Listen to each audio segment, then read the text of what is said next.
The 2020 U.S. election was probably the most closely watched race ever. And the artificial intelligence algorithm known as Polly kept an even closer watch on it than most. Polly predicted a Joe Biden win, and she may still be right about that. But the rest of her prognostications, not so good. Let's go through this with the CEO of Advanced Symbolics, Inc., Erin Kelly, who joins us now from the nation's capital. Hello, Erin. How much sleep you had? Not much. I think there's a lot of us in that category today. Let's bring up the map that you had on your website on the day of. This was on Election Day, and I just, for those who can't see it, who are listening on podcast, I'm just going to go into a little bit of detail here and point to three things in particular. Let me put your attention to the bottom left-hand corner, and that's your prognostication for the Electoral College at 372 for Biden and 166 for Trump. And we now know that that dramatically overestimated Joe Biden's support and dramatically underestimated Donald Trump's vote. Now let's go to the bottom right-hand corner, where we've got a split of 10 points in the popular vote, 55 to 45 for Biden. And again, they haven't finished counting all the votes yet, but the gap is going to be more like 2 points or a point and a half as opposed to 10 points. And finally, I'm just going to look at a couple of states in particular, Texas and Florida, which the Democrats obviously had hoped to turn blue, and Polly had them blue, but of course they ended up going red. So with all of that background in play, can we say, Erin, Polly had a rough night? Polly had a rough night. There's no doubt that Polly got this wrong. So whether Biden wins or doesn't win is immaterial to me and to our team. We feel that she did not get this right, and so we're doing a lot of work this morning, and we will be over the next 2 weeks. We're going to be running Polly through 400 different scenarios.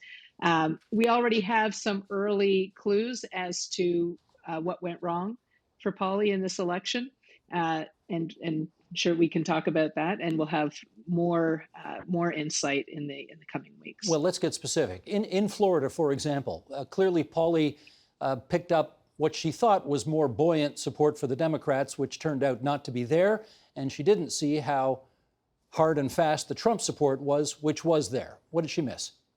Yeah, exactly. So Polly thought 52.6% in favor of the Democrats as of yesterday. What we're seeing in our preliminary assessment this morning is that she got the Spanish-speaking vote wrong. So Polly put all Spanish-speaking electors together. She did not distinguish between Cubans and others. And we know this morning from the results from Miami-Dade, which is heavily Cuban, that particular group went Trump. And what we're seeing is that she did not appreciate to what extent they viewed.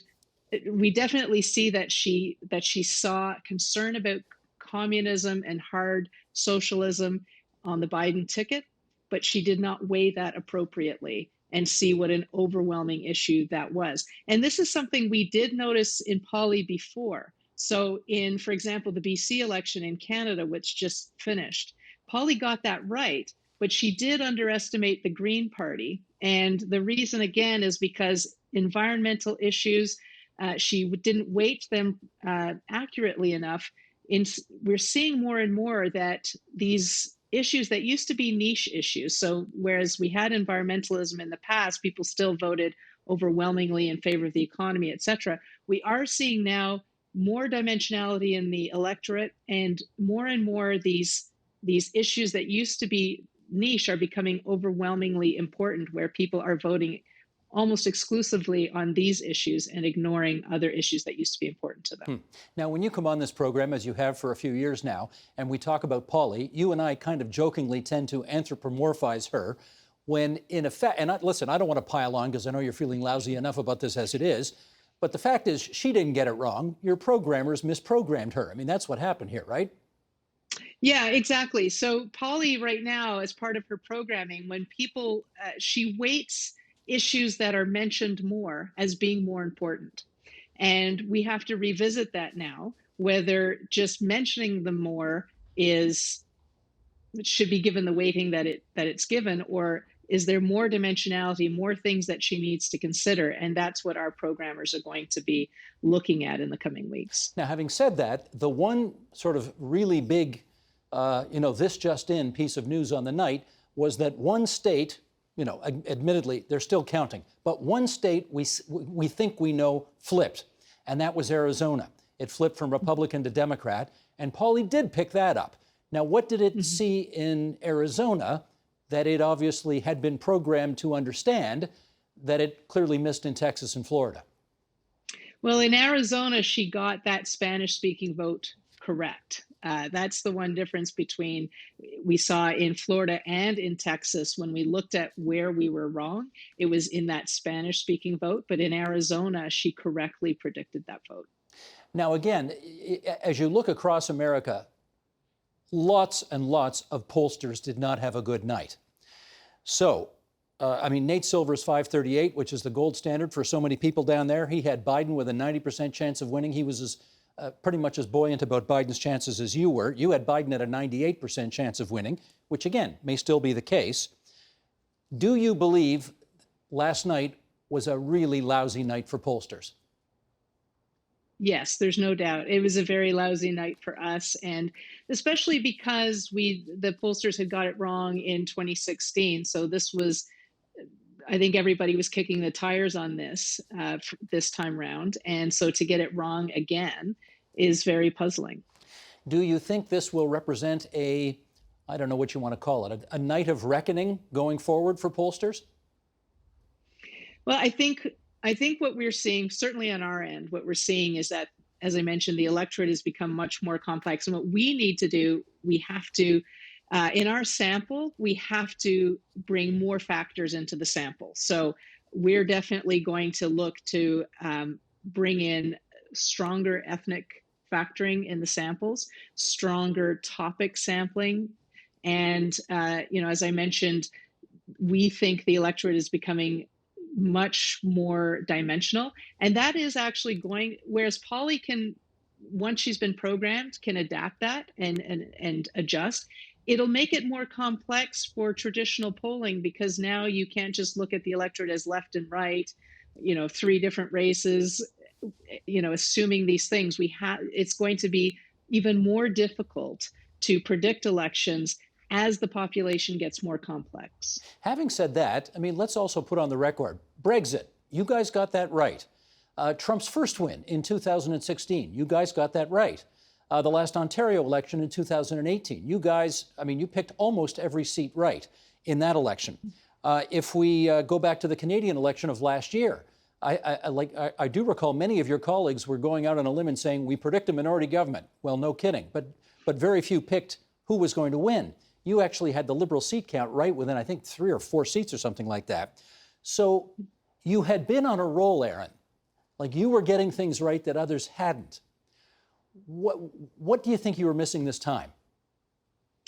Well, first of all, Pauly did, like any AI, like any intelligence, she does make mistakes. And the key here is to learn from those mistakes. And so I think the real test will be, does she learn it? What I think is different, the US electorate is, it's 10 times the size of the Canadian government. This particular election, we had a lot going on. So there was the Black Lives Matter and race issues. There was COVID. There's mass unemployment. So this is almost, you expect one of those things maybe in any election. We had them all. And I think the challenge for Pauly was, what's more important to me? Race issues? Especially for the Hispanic or Latino vote, they see themselves as a minority group. So they had race playing in there, and Pauly did put weighting on that because they were a minority group. But they also had Cubans coming from a communist society and having that weighing on them. Kamala Harris was being portrayed as very left-wing. So Pauly had to decide what's more important: the race issues, the communist political issues, the fact that people from Hispanic communities are dying in larger numbers from COVID, so a health issue. And I think she misjudged the importance of the communist and socialist issue over the others. She thought that COVID and race issues would be more important to them than it seemed to be. And let me do one more follow-up on this before we talk about Canadian reaction in the last couple of minutes. Somebody sent me a tweet last night, saying it was a question. This person was wondering whether, because supporters of the Democratic Party tend to be better off, they tend to be more educated, and they tend to spend more time on social media than, let's say, perhaps middle American supporters of the Republican Party who are less well off, less well educated, and aren't on Twitter all that much at all. Do you think Pauley overestimated Democrat support for that reason? No, no, we definitely have kicked the tires on the socioeconomic, because that's classic, right? Socioeconomic things, you always sample properly for that.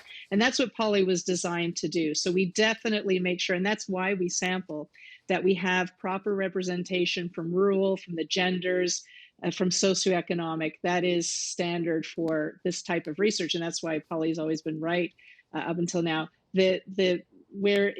We really do see that things got complicated was in all of these issues, these ballot issues, these important issues. How did people prioritize them at the end of the day? And that's what Pauley has to get better on, is figuring out, when you've got multiple ballot issues, how does she rank them? It becomes, that's not something that she's, failed at before, but I think we had a lot of those issues in this election. And so we're going to put her through her paces, like I said, many, many different scenarios of moving these levers so that she gets a lot better at distinguishing and prioritizing these ballot issues. And because she is a computer, is that to say that once you do this reprogramming, explain it to her if you like, she'll never make that mistake again? Well, that's the hope. The more experience she has, the better she gets. So to put it in scientific terms, what we're going to be doing is, it's called a sort of a covariance analysis, where she looks at where certain groups are deviating from where we expected or from the rest of the population, and then flagging that so an analysis can be done before the election. So the methodology that we're going to be employing should be repeatable. But we'll know best when we get to another election, maybe here in the fall, who knows? Okay, one last bit of navel gazing here, and that is, in terms of Canada, obviously your main focus was looking at what they thought about in the United States. But in terms of how we saw that election play itself out last night, what have you got? We saw some pretty stark regional differences in Canada, with Alberta more closely resembling the United States, about 50-50 support for Mr. Trump and Mr. Biden. And that changed as you went through the country. Overall, Canadians are more favorable to Mr. Biden. It's about a 60-40 split. But we definitely see strong support for Mr. Trump, and commensurate with the support that he has in America, and for the same reasons. Did you pick up any concern in Canada that because of whatever it's going to go through over the next period of time as they figure this out, any concerns among Canadians about things turning violent down there?